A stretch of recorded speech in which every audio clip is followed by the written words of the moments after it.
Alors voilà un sujet d'exercice qui en fait frémir plus d'un. Il faut prouver que les racines énièmes de l'unité s'écrivent EI de pi k sur n avec k qui appartient à 0 n-1. Alors le truc c'est que dans cet énoncé, il y a deux choses qui font peur le plus souvent, peut-être même trois, c'est les racines énièmes de l'unité, parce que racine énième, on connaît pas, voilà, racine énième, on se dit, racine énième, qu'est-ce que c'est? Ce EI de pi k sur n, la deuxième chose qui fait un peu flipper, et troisième chose, c'est que k, il appartient à un intervalle, on se dit, entre 0 et n-1, c'est le délire. Alors, vous en faites pas, on va le faire ensemble, ça va bien se passer. Alors, déjà, qu'est-ce que c'est qu'une racine énième? Avant de parler de la racine énième d'une racine énième de l'unité, qu'est-ce que c'est que la racine énième d'un nombre? Bah déjà, dans le mot racine énième, il y a le mot racine. Et la racine que normalement vous connaissez, c'est la racine carrée. Que par exemple, si je prends racine de 2, qu'est-ce que c'est sa propriété de la racine carrée? On l'appelle pas racine carrée pour rien. C'est parce que si vous passez tout ça au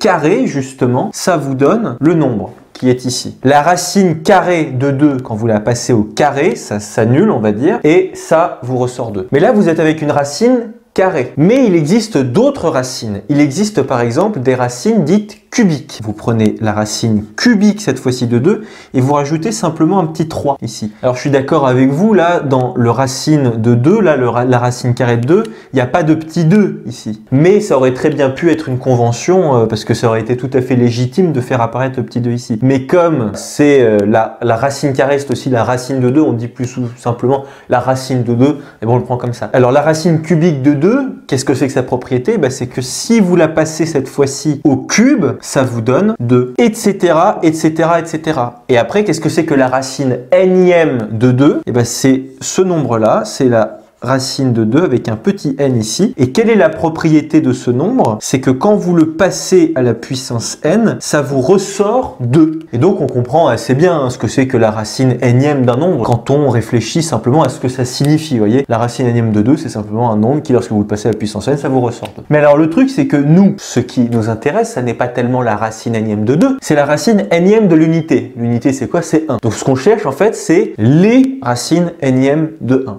Parce qu'il y en a plusieurs. Et vous allez voir pourquoi, c'est parce qu'on est avec des complexes. Mais déjà, ce qu'il faut qu'on se mette dans la tête, c'est qu'est-ce qu'on cherche exactement? Nous, ce qu'on cherche, du coup, c'est un nombre de cette forme-là, j'allais dire. En gros, là, vous voyez, là, j'ai pris la racine énième de 1. Et quelle propriété possède ce nombre-là? C'est que, encore une fois, quand vous le passez à la puissance n, ça va vous ressortir 1. Alors là, il y en a quelques-uns qui vont se dire, mais la racine énième de l'unité, c'est simple, il n'y en a qu'une seule, c'est 1. Parce que si je prends 1 et que je le mets là-dedans et que je le passe à la puissance n, je vais retrouver 1. Tout comme la racine carrée de 1, qu'est-ce que c'est la racine carrée de 1? C'est tout simplement 1. On est d'accord? Puisque 1 au carré, ça donne bien 1, vous voyez ce que je veux dire? Si je mets le 1 là-dedans, à la place de la racine de 1, je vais bien retomber sur 1. La racine cubique de 1, c'est 1. La racine énième de 1, apparemment, il n'y a que 1. Mais sauf que n'oubliez pas une chose, c'est que nous sommes avec les nombres complexes, on n'est pas que avec les nombres réels. Et il se trouve qu'il y a des nombres complexes qui, si vous les mettez là-dedans, et qui ne sont pas 1, soit dit en passant, si vous les mettez là-dedans, et que vous les passez à la puissance n, et ben vous allez effectivement trouver 1. Et ben ce sont ces nombres-là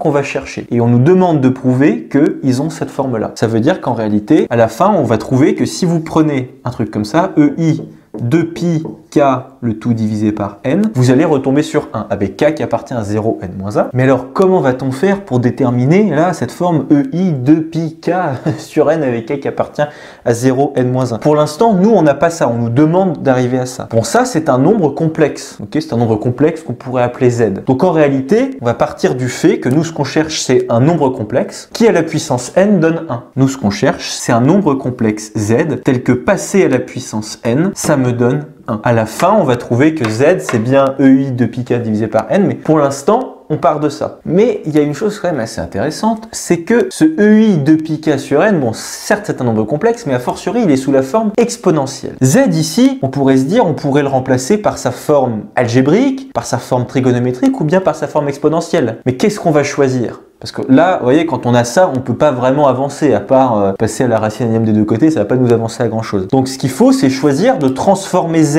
soit en a plus ib, soit on va le transformer en module de z fois cos θ plus i sinus θ, soit on va utiliser la forme exponentielle. Il va falloir qu'on passe soit par là, soit par là, soit par là, parce que là, on est un peu bloqué. On voit que ce qu'on nous demande de démontrer là, c'est sous la forme exponentielle. Donc, on va changer notre z qui est quelconque, hein, qui est pour l'instant, c'est juste un z. Et on va lui appliquer, on va le transformer sous sa forme exponentielle, qui est elle aussi quelconque. Hein. Pour l'instant, il n'y a pas grand-chose. Hein. Tout ce qu'on fait là, c'est on dit simplement que ça, c'est équivalent à ce que r de EI θ puissance n est égal à 1. Le truc, c'est que, attention, très important, R ici, étant donné que c'est le module de Z, il est strictement positif. Parce que sinon, on aurait 0 ici et 0 puissance n, ça ne peut pas donner rien. Donc R est strictement positif. Et θ, qui est ici, il appartient bien évidemment à R. Alors quand on arrive là, on est un petit peu embêté parce que d'un côté, on a un nombre complexe sous la forme exponentielle et de l'autre côté, bon, puissance n en plus, et de l'autre côté, on a simplement un réel, on a 1. Mais 1, qu'est-ce que c'est? Si on réfléchit bien, sur le cercle trigonométrique, c'est quoi 1? C'est 1 fois EI 0.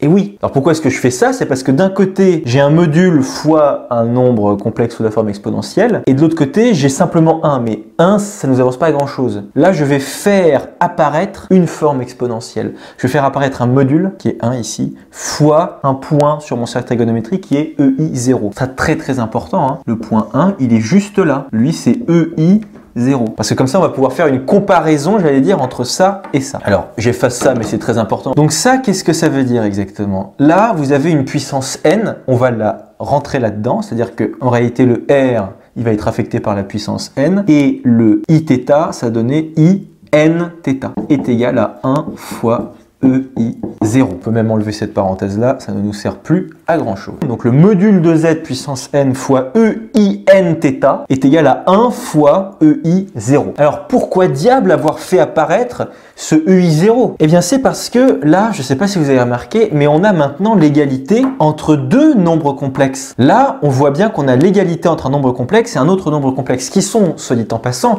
tous les deux sous la forme exponentielle. D'un côté, vous avez R puissance n fois EINθ, et de l'autre, vous avez 1 fois EI 0. Vous avez le module de tout ce truc-là avec la puissance n, hein, puisque c'est R puissance n. Et là, vous avez aussi le module de votre nombre qui est ici. Et là, vous avez EINθ, et là, vous avez EI 0. Et qui dit égalité entre deux nombres complexes sous la forme exponentielle, dit égalité entre les modules et égalité entre les arguments. Et oui, pourquoi? Parce que un nombre complexe est égal à un autre si et seulement si, sur le plan complexe, ils sont au même endroit. Là, ça veut dire que 1 fois EI 0, il est là, et ça veut aussi dire que R puissance n fois EINθ, il est aussi là, si les deux sont égaux. Ça veut dire que sur le plan complexe, ils sont au même endroit. Et s'ils sont au même endroit, ça veut dire quoi? Ça veut dire deux choses. La première, c'est qu'ils sont tous les deux à la même distance de 0, c'est l'égalité entre les modules. Et la deuxième chose, c'est qu'ils forment un angle identique par rapport à l'axe des abscisses. Et là, vous voyez, ce sera aussi le même cas. C'est-à-dire que R puissance n fois EINθ, il va être exactement au même endroit que EI 0. C'est-à-dire qu'il va être à une distance égale à 1. C'est-à-dire que R puissance n est égal à 1, puisque là, c'est le module. Et ça veut aussi dire que nθ est égal à 0. Forcément. Égal à 0 modulo 2pi. Et c'est là où ça va être un peu tricky. Bref. Donc là, ce que vous allez avoir, c'est un système de deux équations. Et oui, parce que d'un côté, vous allez avoir R puissance n qui est égal à 1. Ça vient de l'égalité entre les modules. Et ensuite, vous allez avoir égalité entre les arguments. Alors là, c'est quasiment juste, on touche au but. Il manque un tout petit truc et c'est au niveau des arguments. Et on a oublié une petite chose. Eh oui. C'est que vous vous souvenez qu'un point, là, EI 0, il est aussi égal à EI 2pi. C'est-à-dire que si jamais vous faites le tour, comme ça, tac, et ben vous revenez jusqu'ici. Parce que 1, en réalité, là, notre nombre 1, j'ai choisi de l'appeler EI 0. Mais j'aurais très bien pu prendre EI 2pi. Là, si je fais tout le tour, ça me donne EI 2pi. Mais j'aurais très bien pu prendre aussi EI 4pi. J'aurais pu faire un nombre de tours. J'aurais pu faire autant de nombres de tours que je veux. Dans un sens comme dans l'autre. Hein, parce que j'aurais très bien pu aussi avoir E de moins 2i-pi. Et donc, il va falloir que je mette ici un modulo 2pi. En gros, ce que ça veut dire, c'est que là, nθ, il peut être égal à 0 plus 2kpi. Vous voyez, avec k qui appartient à z. Ok? Donc ça, si vous n'êtes pas à l'aise avec cette écriture-là, vous pouvez simplement écrire que nθ, en fait, est égal à 0 plus k fois 2pi avec k bien sûr qui appartient, attention pas à n mais à z.